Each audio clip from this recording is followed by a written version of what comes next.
Ladies and gentlemen, hey, hi, how you doing? Welcome back to the channel. Thank you so much for stopping by. Yesterday afternoon, we actually got a very important update from Call of Duty themselves on MW2, a major concern for gameplay that we talked about earlier on this week in regards to requiring a phone number, potentially you being blocked from playing the game simply for not having the right kind of phone or the right kind of phone numbers. So they ended up addressing that and plenty of other gameplay updates in this new blog post, going over the Ricochet Anti-Cheat progress report, then also the beta recap, even though it's not that much of a recap, and it's more so explanations to certain gameplay features and gameplay updates, all of which are very important. So yada, the beta was just live. We're on the road to MW2, obviously campaign early access coming up here on the 20th, full game on the 28th.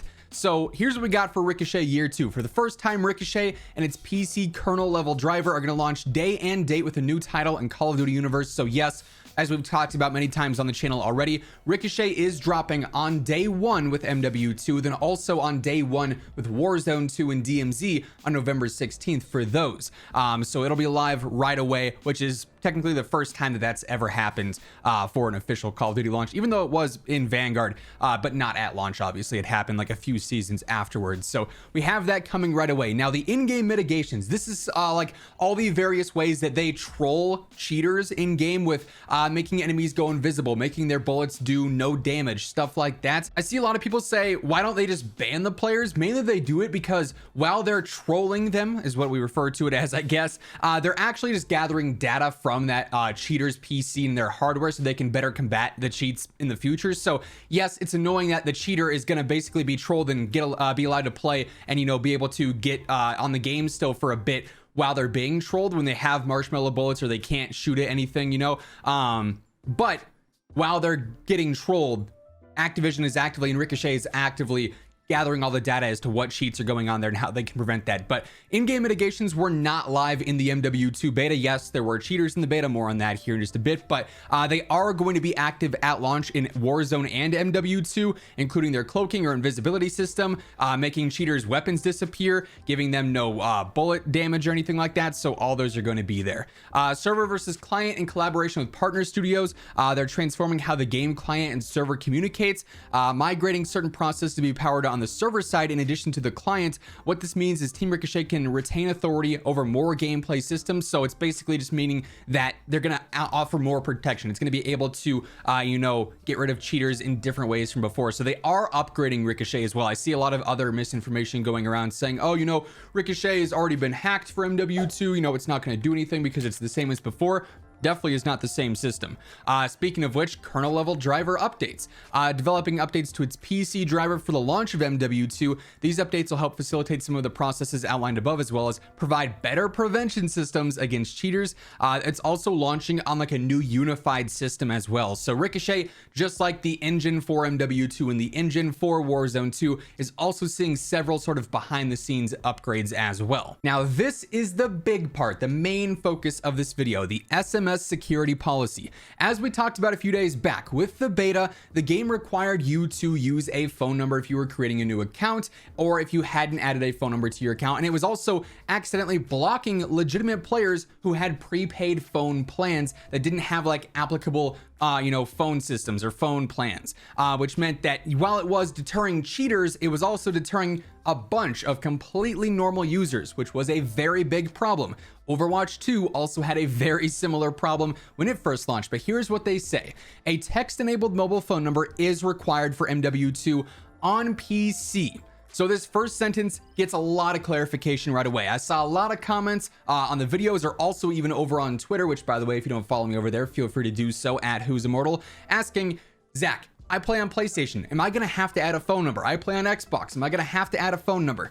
No, this is only for PC. Obviously, with Steam, you have to add a phone number on that account in general to play games for like Steam Guard and everything. And then on BNet, you're going to have to add that phone number. Existing Modern Warfare and Warzone players that have previously verified their accounts will not be required to provide any additional information. So keep that in mind as well. This is mainly for the brand new accounts. By the way, as we are going through this, if you guys are new to the channel, around 51% of viewers watching aren't subbed yet, and every day I got you covered with news, updates, loadouts, tips, everything everything going on for MW2, Warzone 2, DMZ, you're gonna find it right here. So feel free to hit that subscribe button, turn on those post notifications. Also, if you guys enjoy the video, be sure to drop a like on it as well. Real quick, I also want to give a shout out to Gamer Advantage. You guys always seen me wearing these frames. They are game changers. From the second I sit down in this office, they are on because they allow me to work harder for longer. They allow me to game harder for longer. It just optimizes everything. I'm not going to feel as tired. But when I do go to bed, I'm going to sleep better because of these things. I'm not going to have the eye strain. I'm not going to have the headaches. They offer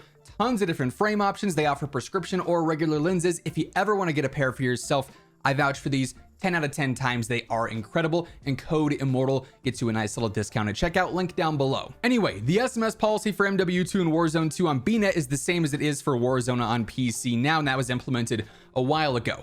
Now, SMS verification is critical to our anti-cheat enforcement efforts, tackling illicit account creation, so basically stopping those spam accounts, those cheaters that get banned, then immediately make a new account and a new account and a new account and just spoof phone numbers. This helps our security team maintain account and game security in order to provide a fair, safe, and fun experience for all players. In August 2022, we updated the SMS policy for new players with MW 2019, requiring a text-enabled phone number to the game. Prior to this change, new accounts in Modern Warfare could access Warzone without that security check. As the illicit account market adjusted to our security enforcement, they started seeing more cheaters attempt to do that from bypassing the security policies, so basically just making those spoof phone numbers.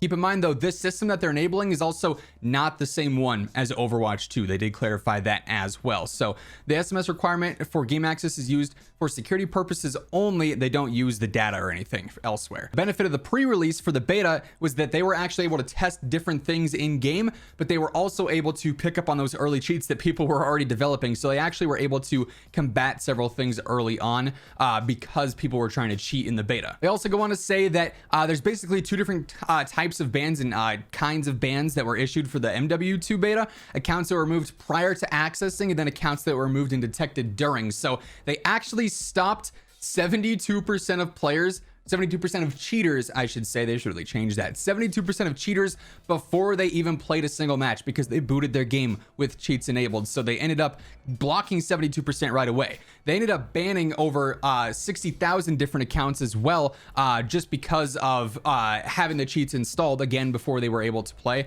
And then 20,000 bans were issued live in game as they were cheating actively, and it picked it up. So the Ricochet Anti-Cheat was partially live in MW2, but all the big updates and the big upgrades are going to be live at launch. They weren't present in the beta there. They do also give some good clarification here to round things out. There were a small number of players who reported beta crashes that appeared to cause their accounts to be permanently banned. So your game would crash, you'd try and reboot it, and it'd say you were banned. They say they've investigated this thoroughly and say that those crashes did not cause your game to get banned. The game itself can't just ban you like that. Ricochet has to. So there's nothing that could have crashed your game and then forced you to be banned. If you got banned, it's because there was cheats active, is basically what they're saying. Our system did unjustly impact players with the shooting at teammates or friendly fire, whether it was accidental or intentional. While we certainly appreciate how much of a team player our security systems are, this issue only persisted for a short period of time on Sunday after being resolved. So there was an issue in game where you could get kicked for shooting in your teammate's direction, which is funny because the distinction of teammates versus enemies in MW2 is terrible. I found myself shooting at teammates constantly. I've also seen so many clips of this happen, and apparently in some cases, briefly on the Sunday that the beta was live, it was kicking players out of games because of it. So you know, that was a thing, but they said they've gone ahead and addressed that. While we're excited about our updates and system progress, combating cheaters will continue to be an ongoing battle, basically saying, yeah, Ricochet's not perfect, never will be, because that's just anti-cheats in general. But some big gameplay updates here. Ricochet getting several new updates, but also more importantly, they are sort of, you know, easing the tension, if you will, about this whole security and SMS and verified phone number and all the prepaid plan stuff, saying, yeah, it's just a thing on PC, and while they don't directly say like all the prepaid plan stuff is going to be invalid, as long as you have that text enabled phone number, you should be okay now, because it's not going to be the same thing as Overwatch 2. So definitely some solid news there. That being said, that is going to wrap things up for this one. If you guys enjoyed the video, let me know by dropping a like on it. And if you are new here, feel free to hit that subscribe button, turn on those post notifications. That way, every single day, I can get you covered with all things going on in COD. But once again, thank you so much for tuning in. And until next time, take it easy, have an awesome rest of your day, and I'll catch you guys later. Peace out.